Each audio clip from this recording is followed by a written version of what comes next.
guys, our book circle is on Life on the Tenure Track by James Lang. It's lessons from the first year. And Lang narrates the story of his first year, and he discusses his frustration, confusion, and even some of his successes. He details this moment by dividing the book into 12 chapters that represent each month of his first year in the tenure process.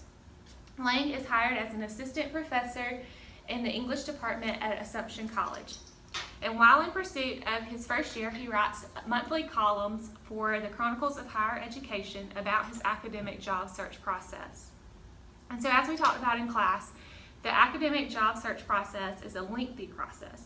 And Lang elaborates on this by how he updates his CV and he goes through many drafts of his cover letters to put himself back on the market. The book begins in August of 2000 and ends in August of 2001 upon the completion of his first year. Each chapter of the story represents a month during the year. So in August, Lang begins by discussing the difficulty of moving to a new city, having a new job, and also his family tribulations of his daughter starting kindergarten for the first time. And so as we talked about in class, trying to find a balance of your family and your professional life, and having someone that is supportive and knows what the tenure track process is essential for success. In September, Lang is about 4 class meetings in, and he has high hopes for his teaching style. He does not have any regard for the lecture style of teaching, and he becomes very interested in his course design and the topics that he is interested in. And he does not realize that sometimes the students might not be quite so interested. So he goes to his colleagues for suggestions and for answers. And by this, the professors respond by saying, ask a lot of questions. Get your students engaged. Ask more questions. If they don't answer that one, ask a different question. And then from his other colleagues, he discovers that they generally just do the lecture style of teaching. So he doesn't give up. He regroups and tries other methods than lecture and eventually has success. And how he determines his success are by reviewing his midterm surveys. And he gets responses such as discussion is so much better than lecture. So in October, Lang shifts his focus for the unaccounted time that he has now had that he doesn't know how to manage, such as the days where he's not teaching class. During those times, he has not given any feedback from the college on how to stay on track of his tenure process and where he falls in that process. He is unable to manage writing in his time, and he is concerned that he's falling off track. So having clear expectations for each year of your tenure process is important when you're interviewing and accepting a tenure track position. So looking back, Lang expresses advice that he would give to first year faculty for tenure, and it is not to expect to write anything. Give yourself a break, plan for your breaks, and identify goals that you want to work towards. Develop a plan for your break and identify goals and expect to work on those goals, possibly not even until this summer. This advice can be utilized for non-tenure track faculty as well. And now we will move to November. So we pick up in November of Lang's first year as a tenure track professor. He's discussing his service obligations and the faculty meetings that he has to attend throughout the semester. Lang describes these obligations of service as rigorous. The balance of research, teaching, and service proves to be a way more difficult task than Lang was expecting and is stressful for tenure track faculty members during their first year. For young faculty members, the word yes seems to be a common answer when asked to serve, which we've discussed in class. Lang knew that he would have these service obligations, but was unaware of the lack of control that he would have over these obligations and unaware of the number and nature of what these obligations would entail. So it's important to decide in advance how many service obligations that you want to undertake your first year and to focus on serving in areas in which you're interested. In December, Lang faces the issue of grading, which is one that all professors will be faced with regardless of their role in academia. So setting a grading standard and sticking to it consistently is very important to your credibility as a professor. Lang notes that his grading techniques were more strict and stereotypical in the beginning of the semester, which he only became aware of as students started to perform poorly or sought instruction from him outside of class. Lang attempted to understand these grading techniques by consulting with fellow colleagues, but notes that it's important to figure out your own grading philosophy and not compare it with other professors. Many professors may avoid giving out bad grades so that students will like them, or that they'll get positive feedback at the end of the semester. But even though they want to be likable to students, it's important not to grade on the basis of student acceptance. Lang states that one should learn to utilize positive as well as negative feedback from students. So moving on to January and early February 2001 of his first year, Lang describes his position on the search committee and the role he plays in faculty hiring for his department. He describes the political nature of the hiring process and how decisions that fellow faculty members made seemed to be preconceived. He states that the hiring process is a struggle for the soul of the department, and when you vote on a candidate, you're voting towards a specific vision that you want for your department. He recalls the tension involved in voting for a candidate that other fellow faculty members did not agree on, and he emphasized the importance of adhering to one's vision for a department, and that was a major underlying theme in this chapter, the January and February chapter.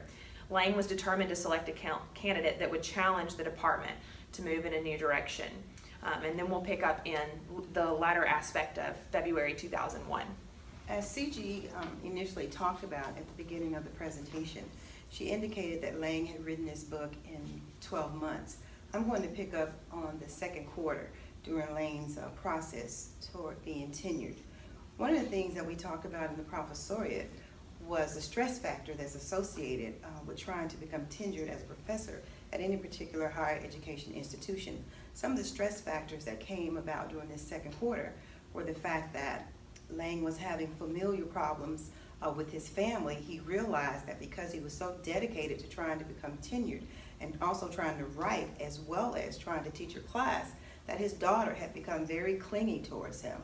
Initially, prior to her becoming clingy, he had become very sick. Even though he was already aware that he had a Crohn's disease, he still was pushing himself to a point that he became exceptionally ill. In fact, he had to be hospitalized during that time. Something else that I noticed was peculiar with him during that second quarter was the way that he was analyzing the classes that he was teaching. He was consistently comparing his current role as an instructor to his previous role as an instructor, and he was also comparing those students in a stereotypical and negative way. When we are studying the professoriate this particular semester, we talked about some learnings from Bain. We talked about some information from Claire Van Umerslem, and then we also had a instructor to come, or a professor, or vice president, or dean, I believe she was, Dr. Clayton Benson, that also came in on board to give us some specific information. For example, when thinking about Bain, I came to the conclusion that what Lang was failing to do was he was not reflecting, and he was not assessing, and he was not reviewing the type of instruction that he did prior to coming into his new job. He failed to review each particular semester or class to see what he could be doing differently. He continued for a very long time to just compare those students to each other instead of reflecting on what he could do differently. Perhaps on down the road you may see some change in what he's doing. Something else that we thought about was the fact when Claire Van Umerson's article talked about retaining diverse faculty, she pointed in on women. Well, we can kind of compare that to Lang, because when he became ill, he was also in the hospital, and he was consistently worried about the fact that he was going to have to start over once he came back into his tenure track because he had been out, which is comparative to what happens to women if we want to go out and have a baby. So that is something that we've also talked about in the professoriate.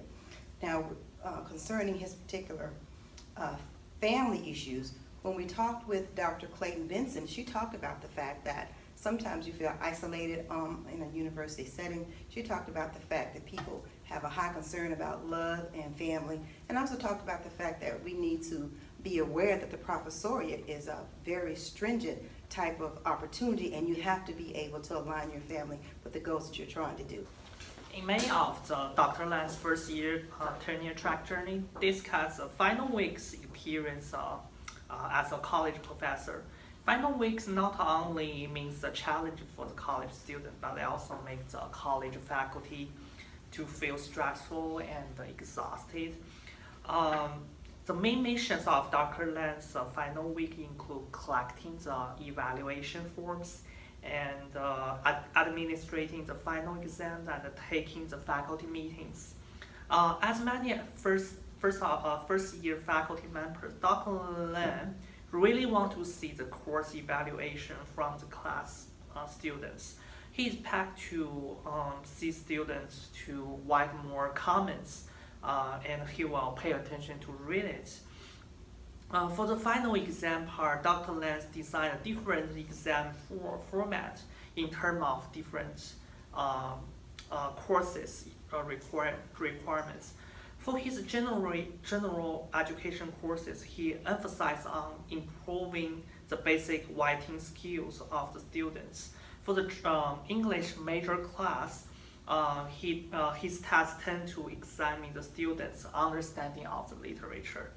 According to the reflection from the Dr. Lan said, every teacher expects to hear the immediate feedbacks from their students. However, the schools only can provide the course feedbacks when the semester ends. When Dr. Lan wanted to hear the academic year review from the provost or dean, college dean, the meeting was delayed until December. This situation occurred in our college system. The evaluation usually cannot provide the immediately course feedback from the faculty member and facilitate them to improve their teaching. On the following June and July, Dr. Lan experienced a self-reflection summer. He spent more time to help his wife to look after their babies and engaged in seeking more interpersonal relationship with the local community members. In addition to the colleague and teacher-student relationship, he began to build more relationship with his neighbors. He began to serve in the local church, Catholic church, and build more relationship with other children's parents in his kids' school. He revealed his teaching, research, and teaching and research experience in the past 1 year. He started to examine whether or not he is qualified with a tenure track faculty position. He considered many factors such as salary, working pressure, job benefits, residence, environment, housing price, or kids' education.